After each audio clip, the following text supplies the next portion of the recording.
जी students, आज के lecture में हमने 9C एक्सरसाइज को कवर करना है। अब इसकी जो स्टार्टिंग में क्वेश्चन नंबर 1 है वो बुक वर्क की है, वैसे 1 and 2 fill in the blanks है और ट्रू फॉल्स है। जैसे लिखा हुआ है फर्स्ट पार्ट के अंदर के lines that maintain a constant distance between them are called parallel lines, यानी कि वो लाइंस दो जिनके दरमियान हमेशा कांस्टेंट डिस्टेंस रहता है, एक दूसरे के साथ साथ चलती रहती हैं, कभी क्लोज नहीं आती ना ही दूर जाती हैं, एक कांस्टेंट डिस्टेंस मेंटेन रखती हैं, उनको पैरेलल लाइंस बोलते हैं। When a transversal intersects two parallel lines 4 interior angles are formed. Transversal क्या होता है? दो पैरेलल लाइंस अगर मूव कर रही हैं तो उनको कट करता हुआ एक कट करती हुई स्ट्रेट लाइन, उसे ट्रांसवर्सल बोलते हैं। और जब वो दो पैरेलल लाइंस को कट करेगा एक ट्रांसवर्सल, तो उसकी मदद से फिर 4 इंटीरियर एंगल बन जाएंगे। वो आगे हम क्वेश्चंस पढ़ते हैं। जैसे इसी डायग्राम के अंदर अगर आप देख लें तो ये दोनों पैरेलल लाइंस हैं, ये पैरेलल तो वैसे नहीं है, ये दोनों पैरेलल लाइंस हैं, तो इनको ये वाला एक ट्रांसवर्सल जो है ना कट कर रहा है। अब ये कट कर रहा है तो 4 तरह के इंटीरियर एंगल बन रहे हैं। ये देखिए 1, 2 और एक यहाँ पर है 3 और एक यहाँ पर है 4, तो 4 इंटीरियर एंगल बन जाते हैं जब दो पैरेलल लाइन को एक ट्रांसवर्सल कट करता है। इसी तरह से नेक्स्ट फिर हमारे पास ब्लैंक आ जाती है थर्ड वाली कि sum of the interior angles on the same side of a transversal is equal to 180 degree.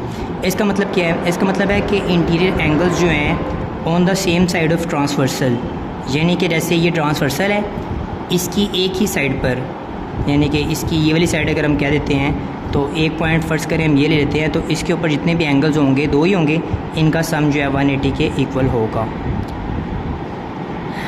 फिर when a transversal intersect two lines parallel lines the alternate angles are equal. अच्छी बात है, alternate angles भी हमेशा equal होते हैं। जैसे ये 120 और ये 120, ये एक ही सेम ट्रांसवर्सल की ऑपोजिट साइड्स पर बन रहे हैं, तो इन्हें अल्टरनेट एंगल बोलते हैं और ये भी आपस में इक्वल होते हैं। When a transversal intersect the two parallel lines corresponding angles are formed on same side of transversal.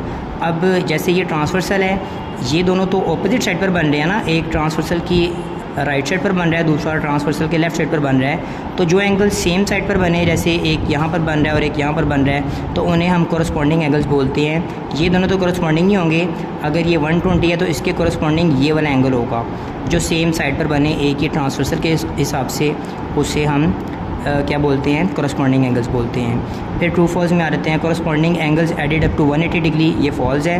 Corresponding angles हमेशा इक्वल होते हैं, ना कि उनका सम 180 के इक्वल होता है। अल्टरनेट एंगल्स आर इक्वल, ये ट्रू है।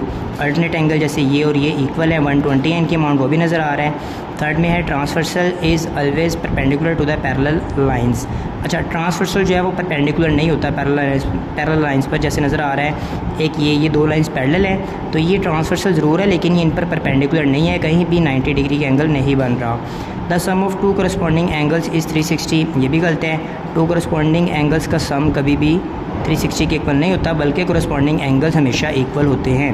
When two parallel lines are cut by transversal the interior angles are complementary, तो इसका भी आंसर फॉल्स है कि जब दो पैरेलल लाइंस को ट्रांसवर्सल कट करता है तो इंटीरियर एंगल्स जो हैं वो ज़रूरी नहीं है कि 90 से छोटे ही हों, कम्प्लीमेंट्री होते हैं जो 90 से छोटे होते हैं।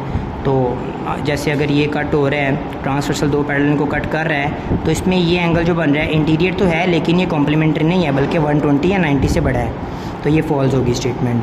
क्वेश्चन 3 भी बुक पर ही करने वाला है, उसको भी आप ऐसे ही सुन लीजिएगा और मार्क कर लीजिएगा। जैसे फर्स्ट पार्ट में आपको एक नज़र आ रहा है कि दो पैरेलल लाइंस को एक ट्रांसवर्सल कट कर रहा है और यहाँ पर भी 120 का एंगल बन रहा है, यहाँ पर भी 120 का एंगल बन रहा है। आपने सिर्फ ये बताना है कि जो गिवन लाइंस हैं ये दो, ये पैरेलल है कि नहीं है एक दूसरे के हिसाब से।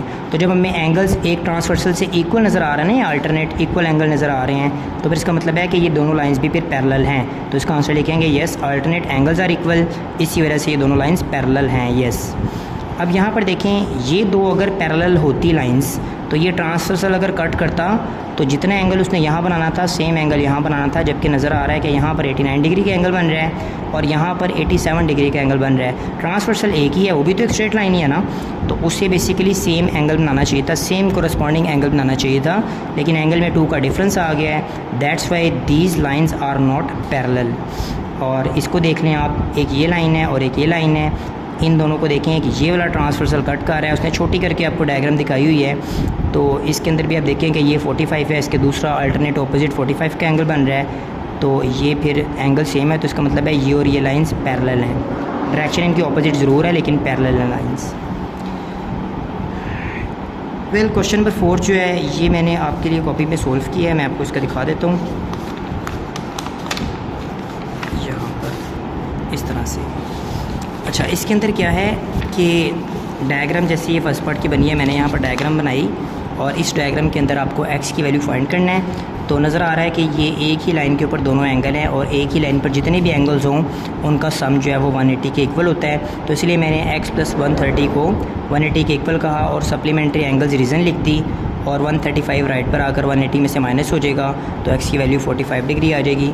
सेकंड पार्ट के अंदर दो लाइन इस तरह से इंटरसेक्ट हो रही हैं, तो ये जो x और 69 है ये एक दूसरे के लिए लिहाज से वर्टिकली ऑपोजिट है। ये दोनों एक दूसरे के लिहाज से वर्टिकली ऑपोजिट एंगल्स हैं और वर्टिकली ऑपोजिट एंगल्स भी इक्वल होती हैं, तो इट मीन्स कि एक्स की वैल्यू 69 आ जाएगी।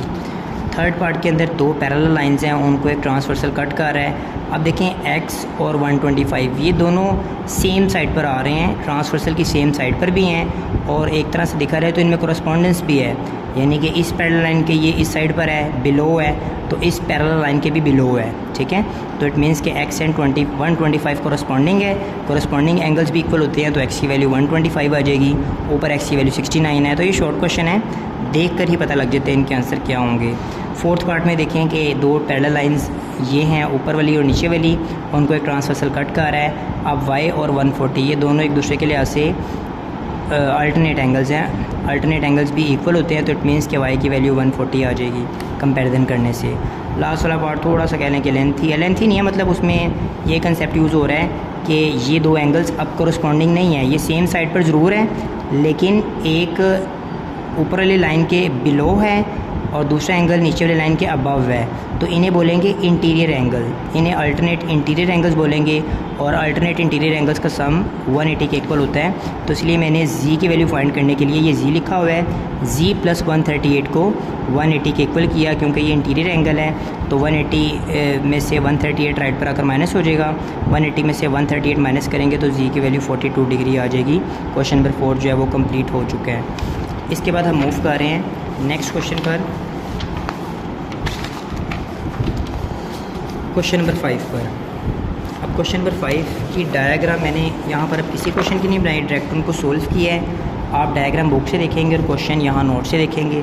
जैसे क्वेश्चन नंबर 5 के अंदर आपको नज़र आ रहा है बुक से, दो पैरेलल लाइंस हैं AB एंड CD और उनको एक ट्रांसवर्सल PQ कट कर रहा है। इस तरह से कट कर रहा है कि ऊपर एंगल 40 डिग्री का बन रहा है, 140 डिग्री का, और यहाँ y एंगल बन रहा है और यहाँ x एंगल बन रहा है। तो आपने x एंड y की वैल्यूज़ फाइंड करनी है। बाकी वो सारी थ्योरी में उसने बताया हुआ है कि AB और CD पैरेलल हैं और PQ उनका ट्रांसवर्सल है। तो खैर हमने x और y की वैल्यू फाइंड करनी है। अब देखिए y और 140 ये ट्रांसवर्सल की सेम साइड पर भी हैं और ये भी अबव द लाइन है और ये भी अबव द लाइन है y, तो y इज़ इक्वल होगा 140 के। y को मैंने लिखा सोल्व के अंदर, आपने डायग्राम बना लीजिएगा या ना भी बनाते हैं, अगर क्वेश्चन की स्टेटमेंट लिख कर डायग्राम बना लीजिएगा कॉपी में, क्वेश्चन नंबर 5 लिखकर सोल्व लिखें और y की वैल्यू आ जाएगी कंपैरिजन करने से 140 के इक्वल। रीज़न आगे आप मेंशन कर देंगे कि कोरस्पॉन्डिंग एंगल्स हमेशा इक्वल होते हैं, तो कोरस्पॉन्डिंग एंगल्स की रीज़न आप मेंशन कर देंगे साथ। फिर दूसरी तरफ अगर हम नीचे देखते हैं CD लाइन पर, तो x और y दोनों इसी लाइन पर आ रहे हैं, तो इट मीन्स कि इन दोनों का सम जो है वो 180 के इक्वल होगा। अब क्योंकि हमने y की वैल्यू ऑलरेडी ऊपर फाइंड कर ली हुई है 140, तो y की वैल्यू यहाँ 140 पुट करेंगे, 140 राइट पर आकर 180 में से माइनस हो जाएगा, तो x का आंसर आ जाएगा 40 डिग्री। फिर क्वेश्चन नंबर 6 पर आ जाएँ। क्वेश्चन 6 के अंदर हमें नज़र आ रहा है कि पहले बुक से आप क्वेश्चन देख लें। The arms of angle APC and DEF are parallel, find angle x and y। ये ABC एंगल है, सेंटर वाला एंगल B, और ये DEF एंगल है, सेंटर वाला एंगल y। इनके आर्म्स वो कह रहा है कि पैरेलल हैं, यानी ये इसके पैरेलल है और ये साइड इसके पैरेलल है। तो फिर आपने x और y की वैल्यू फाइंड करनी है। अगर आर्म्स ही पैरेलल हैं तो इसका मतलब है कि उनके अंदर वाले एंगल्स भी जो है वो इक्वल होंगे, तो इट मीन्स कि y का कंपैरिजन करेंगे 65 के साथ, तो y की वैल्यू आ जाएगी, क्योंकि दोनों एंगल्स ही इक्वल होंगे आर्म्स के इक्वल होने की वजह से, तो y की वैल्यू आ जाएगी 65। और इसी तरह से क्योंकि ये इसके पैरेलल भी है, तो अगर ये दोनों पैरेलल हैं तो समझ लें कि ये वाली लाइन पे ट्रांसवर्सल होगी, ट्रांसवर्सल हुई तो x और 65 एक दूसरे के लिहाज से कोरस्पॉन्डिंग हो जाएंगे, तो कोरस्पॉन्डिंग एंगल्स भी इक्वल होते हैं, तो x का आंसर आ जाएगा 65 डिग्री, जो कि मैंने यहाँ मेंशन कर दिया है। इसकी रीज़न आप साथ मेंशन कर सकते हैं कि ये कोरस्पॉन्डिंग एंगल्स हैं।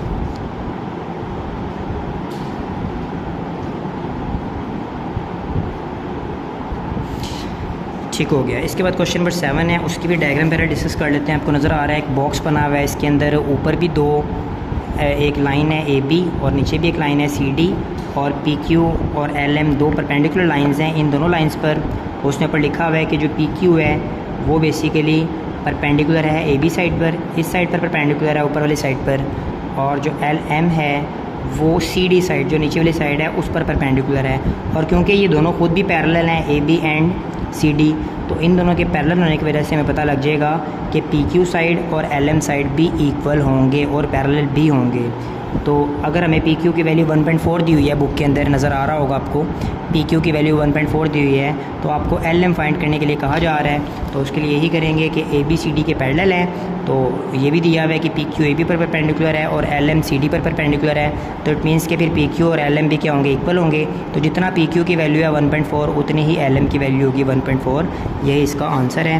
क्वेश्चन नंबर 8 के अंदर हमें ये दिया गया है कि दो पैरेलल लाइंस है A P and C D, अब उनको दो ट्रांसवर्सल कट कर रहे हैं, एक ट्रांसवर्सल पी क्यू है, दूसरा ट्रांसवर्सल आर एस है, और कुछ ना कुछ एंगल्स बन रहे हैं। आपने 60 बन रहा है, 75 बन रहा है, एक्स जी और वाई की वैल्यूज़ फाइंड करनी है। तो सबसे पहले अगर मैं इस ट्रांसवर्सल की बात करूँगा तो मुझे नज़र आ रहा है कि वाई एंड 60 कोरस्पॉन्डिंग है, तो वही लिखेंगे y इज़ इक्वल टू 60 कर देंगे, आगे सोल्व में रीज़न लिख देंगे कोरस्पॉन्डिंग एंगल्स हैं। और फिर अगर हम देखते हैं तो x और 60 ये एक ही लाइन पर एंगल आ रहे हैं, तो एक लाइन पर एंगल का सम 180 के इक्वल होता है, सप्लीमेंट्री एंगल होते हैं, इसलिए सोल्व में x प्लस 60 को 180 के इक्वल किया, और 60 की वैल्यू यहाँ पर 180 में से आकर माइनस हो जाएगी, राइट लेफ्ट साइड पर प्लस हो रही है, 180 में से 60 माइनस करेंगे 120 आ जाएगा x की वैल्यू। x भी आ गया, y भी आ गया। z फाइंड करने के लिए हम दूसरे ट्रांसवर्सल को पिक कर लेते हैं, दूसरा ट्रांसवर्सल आर एस है, और z एंड 75 नज़र आ रहा है कि दोनों सेम साइड पर आ रहे हैं और एक ही लाइन पर वाक़ हैं, तो इन दोनों का सम जो है एडजस्टेंट एंगल है ना दोनों ये, तो इन दोनों का सम भी एक लाइन पर एडजस्टेंट एंगल का सम जो है वो 180 के इक्वल होता है। तो z प्लस 75 को करके हम इज़ इक्वल टू 180 कर देंगे। यहाँ से z की वैल्यू फाइंड करने के लिए 75 राइट पर आकर माइनस हो जाएगा 180 में से, 180 में से 75 को माइनस करेंगे तो 105 z का आंसर आ जाएगा। ये था क्वेश्चन नंबर 8, और अब हम चल रहे हैं क्वेश्चन नंबर 9 की तरफ। क्वेश्चन नंबर 9 जो है इसकी भी आपको डायग्राम नज़र आ रही है। अब इसमें यह है कि एक ट्रायंगल है पी क्यू आर, उसके दो एंगल्स आपको दिए हुए हैं 65 और 46 डिग्री। तो सबसे पहले हमें फ़ाइंड करने के लिए कहा हुआ है पी आर एस फाइंड करने के लिए कहा हुआ है। ये देखें find angle P R S, तो पी आर एस ये वाला एंगल है, ये जो आपको नज़र आ रहा है ये वाला एंगल है पी आर एस।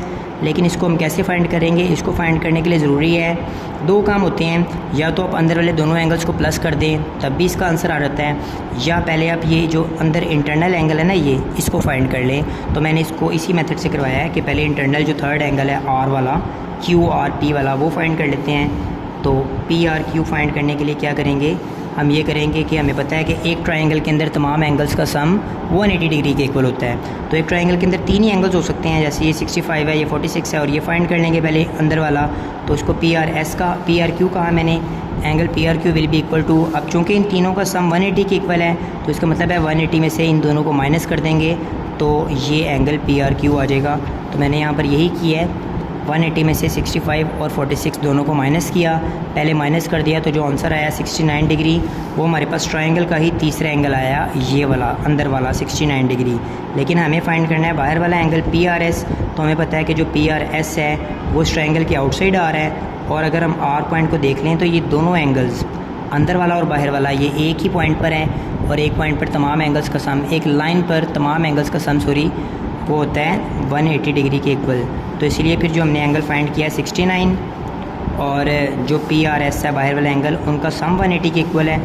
तो हम यहाँ पर इससे ऊपर एक और स्टेप लिख सकते हैं, पी आर एस प्लस जो 69 फाइंड करके आए हैं ऊपर वो इंटीरियर वाला एंगल, इन दोनों का सम 180 के इक्वल है। तो अब हमें पी आर एस फाइंड करना है, तो 69 राइट पर अगर माइनस हो जाएगा 180 में से, 180 में से 69 को माइनस करेंगे तो 111 यानी 111 डिग्री आपका एंगल आ जाएगा पी आर एस, यही फाइंड करना था।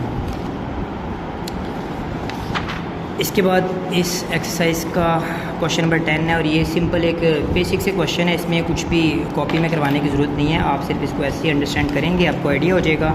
पीछे डेफिनेशन कुछ है वो भी आपने याद करनी है रोटेशनल सिमेट्री की। When a shape is rotated about a fixed point by an angle of 360 degree if one complete rotation, it is one complete rotation. ये पेज नंबर 146 पर आपको मिल जाएगी, दोनों डेफिनेशन ये और नीचे वाली भी। तो इसी के अकॉर्डिंग रोटेशनल सिमेट्री का क्वेश्चन है। क्वेश्चन में आपसे ये पूछा जा रहा है कि find the order of the rotation symmetry of the following letters of the alphabets.